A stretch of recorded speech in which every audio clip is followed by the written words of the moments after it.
الحمد لله الحكيم الخبير، يعلم سرنا وجهرنا وهو السميع البصير، وأشهد أن لا إله إلا الله وحده لا شريك له إنه على كل شيء قدير، وأشهد أن محمدًا عبده ورسوله الهادي البشير والسراج المنير، صلى الله عليه وعلى آله وأصحابه وسلم تسليماً كثيراً إلى يوم الدين. أما بعد، فاتقوا الله عباد الله، وكونوا ممن رضي بالله ربا وبالإسلام دينا وبمحمد صلى الله عليه وسلم رسولا.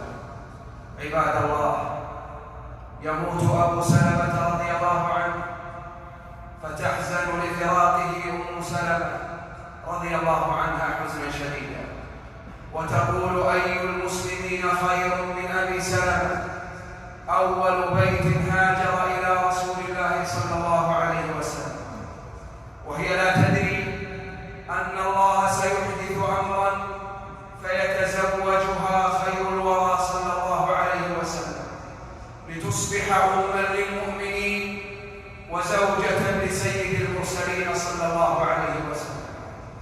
وهذه أم حبيبة رضي الله عنها يطلقها زوجها وهي في بلاد الغربة في الحبشة، فتحزن وتتألم، لأن الطلاق غصة في حلوق المطلقات، لكنها لا تعلم أن الله سيحدث لها أمرا بعد ذلك، فيتزوجها رسول الله صلى الله عليه وسلم لتحظى بهذا الشرف العظيم. وفي الحديبية يتذمر المسلمون من بنود الاتفاق ويرون فيه ضعفا ودنيا، وهم لا يعلمون أن العليم الخبير سيجعل من هذه الدنية فتوحات هنية. يعذب بلال ويسحب في الرمضاء، ويوضع على صدره صخرة عظيمة، وهو يردد أحد بأنه يؤمن أن الله سيحدث بعد ذلك أمرا. فتمر الأيام بعد ذلك ليصعد فوق الكعبة رغم أنوف المشركين ويرفع نداء الحق وهم أذلة صاغرون. يمتحن الإمام أحمد ويؤذى ويجلد، لكنه موقن أن الله سيحدث بعد ذلك أمرا، فيأتي الفرج وتنتصر السنة ويعلو الإمام أحمد ويرتفع اسمه إلى يومنا هذا، ويذهب خصومه في مزبلة التاريخ. لا تدري، لعل الله يحدث بعد ذلك أمرا. إنها حقيقة قرآنية تبعث في القلوب الطمأنينة والسعادة، حقيقة لا يمكن بها إلا من رضي بالله ربا حق الرضا، وحقق صدق التوكل عليه وتفويض الأمور إليه واليقين والثقة بوعده وإحسان الظن به جل وعلا، وأنه لا يريد بعباده إلا الخير والصلاح والفلاح. حقيقة نحتاجها في زمن كثرت فيه المصائب والمشكلات على الأفراد والجماعات، بل قد أدت إلى ظهور كثير من الأمراض النفسية المعقدة من قلق واكتئاب ووساوس وأوهام. إن الإنسان قد يقع له شيء من الأقدار المؤلمة والمصائب الموجعة التي تكرهها نفسه، فربما جزع أو أصابه الحزن وظن أن ذلك المقدور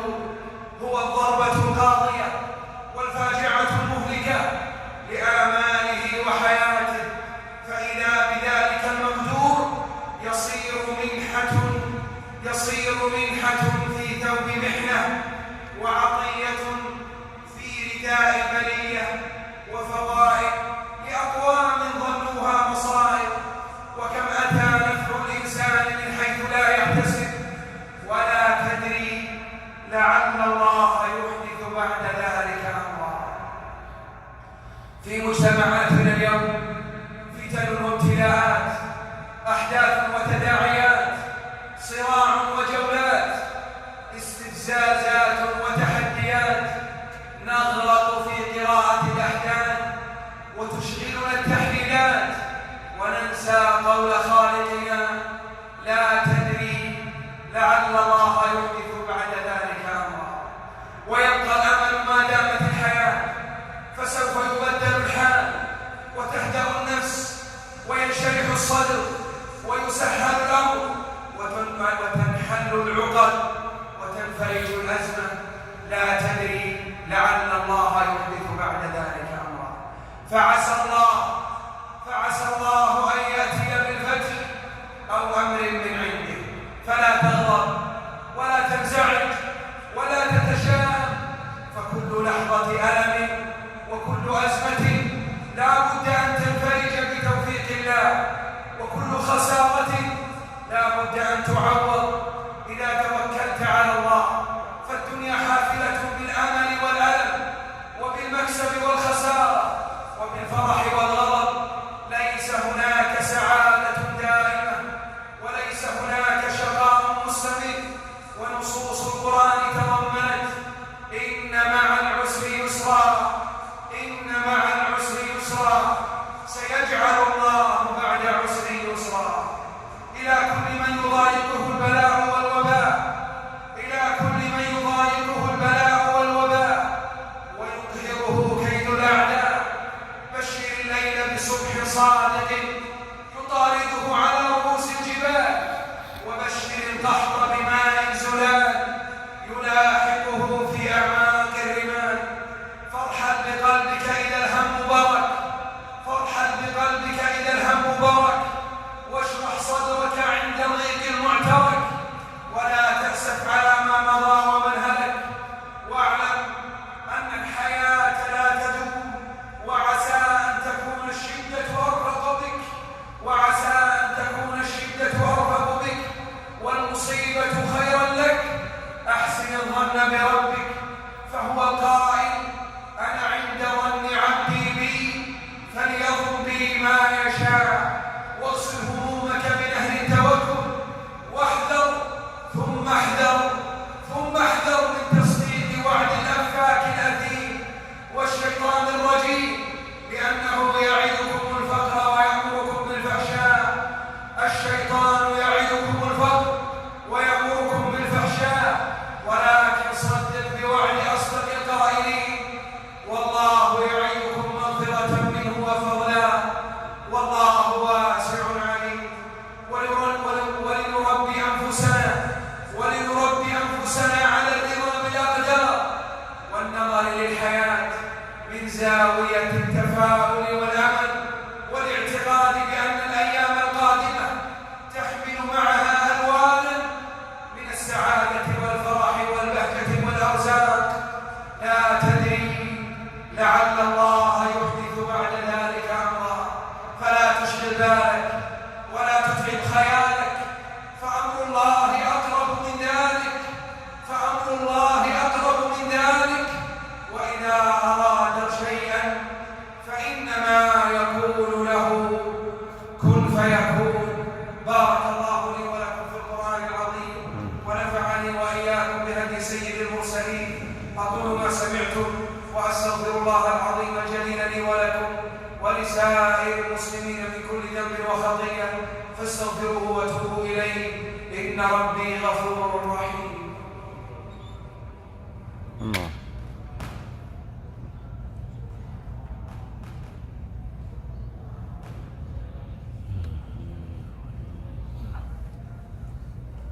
الحمد لله على إحسانه، والشكر له على توفيقه وامتنانه، وأشهد أن لا إله إلا الله وحده لا شريك له تعظيما لشانه، وأشهد أن محمدا عبده ورسوله الداعي إلى رضوانه، صلى الله عليه وعلى آله وأصحابه وإخوانه وسلم يا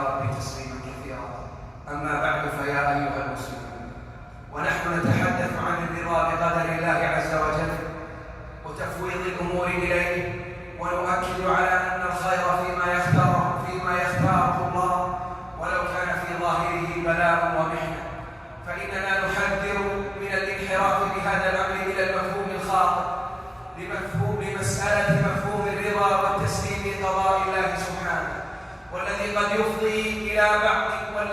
يفضي في البعض إلى التواكل والعجز والمذلة والمهانة وترك الأخذ بالأسباب والدعوة والاحتساب، فنكون ممن يعالج داء بداء.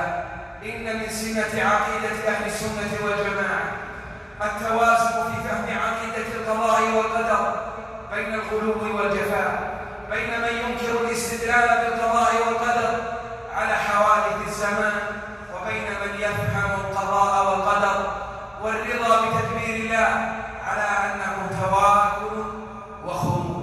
إن الفهم الصحيح للقضاء والقدر يكمن في التوازن بين الاستسلام المطلق لقدر الله والعمل بكل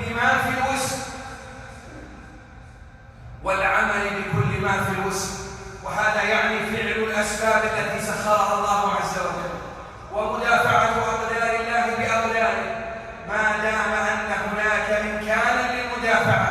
فإذا لم تجدي المدافعة أو لم يكن ذلك في الإمكان، فالواجب حينئذ الصبر والاستسلام لقضاء الله عز وجل، واليقين بأن ما وراء ذلك خيرا ومصلحة ورحمة يجب أن يتجه الجهد إلى التماسها وتسخيرها إلى مزيد من الخير والإصلاح وتغيير الأحوال ومحاسبة النفس وإزالة أسباب المصيبة والبذل في دفعها. إن الله لا يغير ما بقوم حتى يغيروا ما بأنفسهم. إن الإيمان بأن الله سيحدث بعد ذلك أمرا لا يعني العجز والقعود، وإنما يعني أن تحرص على ما ينفعك ولا تعجز. فإن جاء القضاء على خلاف ما أردت فلا تيأس ولا تحزن ولا تقل لو أني فعلت كذا لكان كذا، ولكن ارض بما كتب الله لك وقل قدر الله وما شاء فعل، وقل رضيت بالله ربا فهو الذي يشاء ويختار، وثق أن ما كتبه الله وقدره هو الأصلح والأنفع، وأيقن بأن الله سيجعل من بعد العسر يسرا، وعسى أن تكرهوا شيئا وهو خير لكم والله يعلم وأنتم لا تعلمون. هذا وصلوا وسلموا رحمكم الله على خير البرية وأزكى البشرية محمد بن عبد الله كما أمركم بذلك جل وعلا، فقال سبحانه قولا كريما: إن الله وملائكته يصلون على النبي يا أيها الذين آمنوا صلوا عليه وسلموا تسليما. اللهم صل وسلم وزد وبارك على نبينا محمد وعلى آله وصحبه أجمعين. اللهم ارض عن الخلفاء الأربعة أبي بكر وعمر وعثمان وعلي وعن سائر صحابة نبيك أجمعين والتابعين ومن تبعهم بإحسان إلى يوم الدين. اللهم انصر دينك وكتابك وسنة نبيك وعبادك المؤمنين. اللهم ول عليهم خيارهم واكفهم شر شرارهم. اللهم احفظ لهم ديارهم وأموالهم وأعراضهم. اللهم واحقن دماءهم يا رب العالمين. اللهم من أرادنا في عقيدتنا وأخلاقنا وديارنا بسوء اللهم فاشغله في نفسه واجعل كيده في نحره واجعل دائرة السوء عليه يا رب العالمين. اللهم وفق ولي أمرنا ونائبه لما فيه خير وصلاح وعز وتمكين للإسلام والمسلمين. اللهم أنت الله لا إله إلا أنت سبحانك تفعل ما تشاء وتحكم ما تريد. اللهم أغثنا